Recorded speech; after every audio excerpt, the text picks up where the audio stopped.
یعنی اس کے ذریعے یہ پیغام دیا جائے کہ یہ لیڈر تھے تو صرف اخوان کے لیڈر تھے، وہ لیڈر پوری قوم کے نہیں تھے، پوری مصر کے نہیں تھے، پوری ملت کے نہیں تھے. لیکن اس کے بعد جو رد عمل آیا، جو ریئیکشن آیا پوری دنیا کی طرف سے،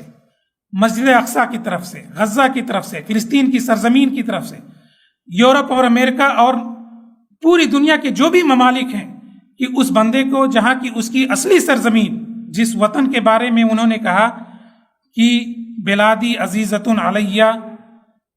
اور آخری موقع پہ انہوں نے کہا تھا کہ بلادی و ان جارت علیہ عزیزۃ و اہلی و ان ظنوا علیہ کرامی، کہ میرا ملک مجھے بہت عزیز ہے گرچہ میرے اوپر ظلم ہوا ہے، اور میرے ملک کے لوگ بھی مجھے بہت عزیز ہیں، بہت کریم النفس ہیں اور بہت شریف لوگ ہیں، اگرچہ انہوں نے میرے ساتھ ظلم کا رویہ رکھا. یہ اس وقت جب انہوں نے کہا کہ میرے پاس اسرار کے، رازوں کے خزانے ہیں کہ جن کو میں اگر یہاں پہ کہہ دوں تو میں تو بری ہو جاؤں گا اور میں اپنی جگہ پہ چلا جاؤں گا، لیکن اس ملک میں طوفان ہو جائے گا. تو وہ چیز جن کے اوپر یہ الزام لگایا جا رہا تھا کہ انہوں نے ملک کے راز کو دوسرے دشمن کو جو ہے فروخت کیا ہے. کیا غزہ کو، حماس کو ان کا ظلم یہی رہا کہ اس وقت جبکہ سن 2012 میں جب اسرائیل نے غزہ پہ چڑھائی کی اور جب یہ پوری دنیا خاموش رہی تو اس وقت مرسی ہی واحد صدر تھے، تو انہوں نے یہی کہا تھا کہ لن نترک غزہ وحیدہ او وحدہا، کہ ہم غزہ کو تنے تنہا نہیں چھوڑیں گے، اور بھی سخت موقف اختیار کرتے ہوئے کہ تم ہوش کے ناخن لو، نہیں تو یہاں کی حکومت اور یہاں کی قوم یہ جو ہے ہاتھ پر ہاتھ دھرے بیٹھی نہ رہے گی. یہ چیز صہیونی لابی یا وہاں کی اسرائیلی لابی کو ناگوار تھی. اور اس وقت لوگ یہ سوال کرتے ہیں کہ آخر سیسی کو، مرسی کو مارنے سے کیا فائدہ؟ لیکن مرسی کا وجود اس کے سینے پہ موم ڈال رہا تھا. جب تک وہ اس روئے زمین پہ موجود تھے تب تک اس کی وہ ڈکٹیٹرشپ پہ سوالیہ نشان تھا. لوگ گرچہ یورپ نے اور دیگر ممالک نے اور خلیج کے ممالک نے اسے سر آنکھوں پہ بٹھایا، لیکن قوموں نے اسے تسلیم نہیں کیا. انصاف پسندوں اور اسلام پسندوں نے اسے تسلیم نہیں کیا. دنیا کے آزاد لوگوں نے اسے قطعی تسلیم نہیں کیا تھا. تو مرسی تو مر کر کے بھی، شہید ہو کر کے بھی وہ لوگوں میں زندہ رہیں گے اور زندہ ہیں. اور اتنی بڑی سطح پر ان کے لیے دعاؤں کا اہتمام، غائبانہ نمازوں کا اہتمام اور ان کے حق میں مظاہروں کا اہتمام، اور مختلف جگہوں پہ بغیر کسی ڈسکرمنیشن اور بغیر کسی انتماء اور تعلق کے مختلف جہتوں کے لوگوں نے ان کے حق میں جو دعائیں کی ہیں، وہ اس بات پر دلیل ہے کہ وہ اس فہرست میں ہیں جس فہرست میں نیلسن منڈیلا نظر آتے ہیں، جہاں ہندوستان کے گاندھی نظر آتے ہیں، یا دیگر وہ لوگ جو اس روئے زمین پہ کہیں بھی انقلاب لانے کے موجب بنے ہیں، اس فہرست میں مرسی کا بھی نام نظر آتا ہے. مرسی کسی چنندہ خاندان سے نہیں آئے تھے، بلکہ ان کی پیدائش 1951 کے اگست میں یہ شرقیہ کے ایک گاؤں ادوا میں ہوئی تھی، اور وہیں سے انہوں نے حفظ کی تعلیم اور قرآن مجید کو حفظ بھی کیا تھا. اس کے بعد وہ قاہرہ منتقل ہوئے اور وہاں پہ 1972 میں انہوں نے انجینئرنگ کی گریجویشن کی ڈگری حاصل کی اور ممتاز نمبرات سے پاس ہوئے، اور ان کے اسی صلاحیت کی بنیاد پہ قاہرہ یونیورسٹی کے انجینئرنگ کالج میں انہیں معید استاد کی حیثیت سے مقرر کر دیا گیا. اس کے بعد 1975 میں انہوں نے ایم ٹیک کیا، اور اس میں بھی انہوں نے گورنمنٹ کی اسکالرشپ حاصل کی، اور 1982 میں انہوں نے ساؤدرن کیلیفورنیا یونیورسٹی سے انہوں نے پی ایچ ڈی حاصل کی. وہ شخصیت جس کے لیے ہم جیسے لوگوں کے لیے کہ یورپ کا سفر، یورپ میں سکونت، یورپ میں ملازمت،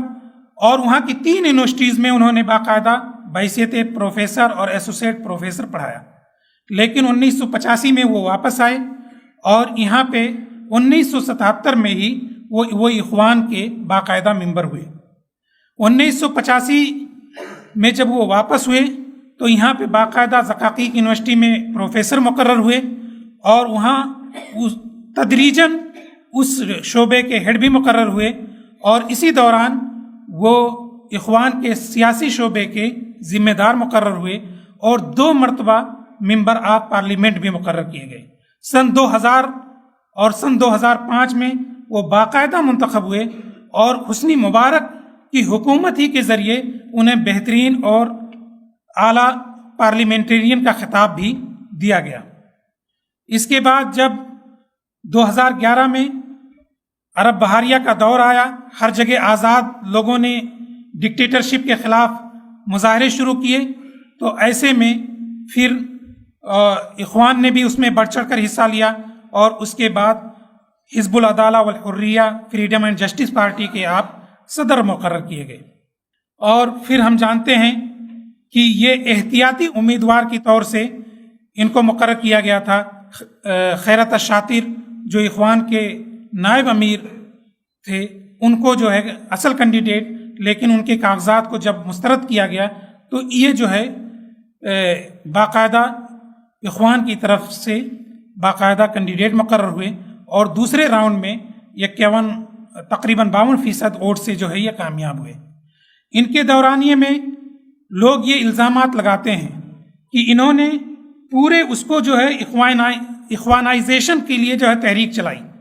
لیکن یہ دلیل کے طور پہ ریکارڈز میں موجود ہے کہ انہوں نے پہلے دن سے یہ کوشش کی کہ حمدین صباحی جو ان کے مقابل میں جو ہے الیکشن لڑے تھے، ان کو نائب صدر کا عہدہ پیش کیا، انہوں نے انکار کیا۔ ایمن نور جو اب یہ کہہ رہے ہیں کہ لا ما رأیت رجلا اطیبا و اطہر علی الارض، اور یہ کہ ہم ان کے ساتھ 2 ٹرم پارلیمنٹ میں ساتھ بیٹھے ہیں، لیکن ایسا مخلص آدمی جو اپنی قوم کے لیے بھی، ملت کے لیے بھی، اور اتنا صادق اور امین آدمی میں نے نہیں دیکھا۔ ان کو جب یہ پیشکش کی گئی کہ آپ رئیس الوزراء یا وزیر اعظم بن جائے تو انہوں نے بھی انکار کیا۔ وائل غنیم ہوں یا احمد ماہر ہوں، ان کو بھی جو ہے وزیر الشباب اور دوسری حیثیت سے پیش کیا گیا، لیکن انکار کیا۔ سلفی گروپ کے لوگوں کو بھی اس چیز کی دعوت دی گئی کہ آپ بھی اس کا پارٹ بنیے، لیکن انہوں نے انکار کیا۔ اس کے باوجود وہ چاہتے تو اخوان ہی کے کسی آدمی کو وہ وزیر اعظم مقرر کر سکتے تھے، لیکن ایک ٹیکنوکریٹ ہشام قندیل کو انہوں نے مقرر کیا، اور پھر جو وزارتی ٹیم تشکیل دی گئی اس میں صرف 38% ایسے لوگ تھے جن کے کسی حیثیت سے اخوان سے کوئی وابستگی تھی، باقی لوگ جو ہے ملت کے یا ملک کے مختلف جہتوں سے تھے جن کو اس میں مقرر کیا گیا۔ لیکن ان کا وجود بحیثیت صدر نہ اس علاقے کے لیے، نہ صہیونیت کے لیے، نہ امریکہ بہادر اور دیگر لوگوں کے لیے یہ قابل قبول تھا، کیونکہ وہ اسلامی مملکت یا رفاہی مملکت کی ایسی صورت پیش کرنے جا رہے تھے جس کے ذریعے دوسروں کے چہروں سے بہت سارے نقاب اترنے والے تھے۔ جو لوگ اسلامی دنیا یا اسلام کی خلافت یا اسلامی حکومت کی نمائندگی کر رہے تھے، ان کے چہروں سے باقاعدہ نقاب اتر رہے تھے، اور ایسا انہیں محسوس ہونے لگا تھا کہ اگر یہ ایک کامیاب تجربہ ہوتا ہے تو ایسی صورت میں جو ہے ہم کہیں منہ دکھانے کے لائق نہیں ہوں گے اور ہماری کرسی جو ہے ڈول جائے گی۔ اسی طرح سے یورپی ممالک یا صہیونیت یا اسرائیل، اس کو بھی یہ قابل قبول نہیں تھا کہ اس کے وزیر خارجہ نے ایک مرتبہ تو یہ کہا بھی کہ ہم نے تو یہ کوشش کی تھی کہ ان سے کچھ بات بن جائے، لیکن یہ بہت سخت جان آدمی نکلا، اس سے تو کوئی بات بننے والی ہی نہیں تھی، اور مجبوراً ہمیں ان کو اس کرسی سے یا اس منصب سے ہٹانے کے لیے کوشش کرنی پڑی۔ بہرحال یہ اسلامی تاریخ ہے، اسلامی تحریک کی تاریخ ہے۔ اخوان کی تاریخ تو ماشاءاللہ عظیمتوں سے بھرپور ہے، لیکن اور بھی تحریکیں ہیں یہ نمونہ پیش کر رہی ہیں۔ ہمیں یہ سوچنا چاہیے کہ ہم مرسی کے، امام مرسی، شہید مرسی کے اس نقش قدم پر کیسے چل رہے ہیں، اور ہم اپنا کتنا کنٹریبیوشن دے رہے ہیں۔ الہ العالمین اللہ رب العزت سے یہ دعا ہے کہ وہ ان کے درجات بلند کرے، ان کو شہداء اور صدیقین کے ساتھ جو ہے ان کو جمع کرے، اور ہم لوگوں کو بھی ان کے نقش قدم پہ چلنے کی توفیق عطا فرمائے۔ آمین و آخر دعوانا۔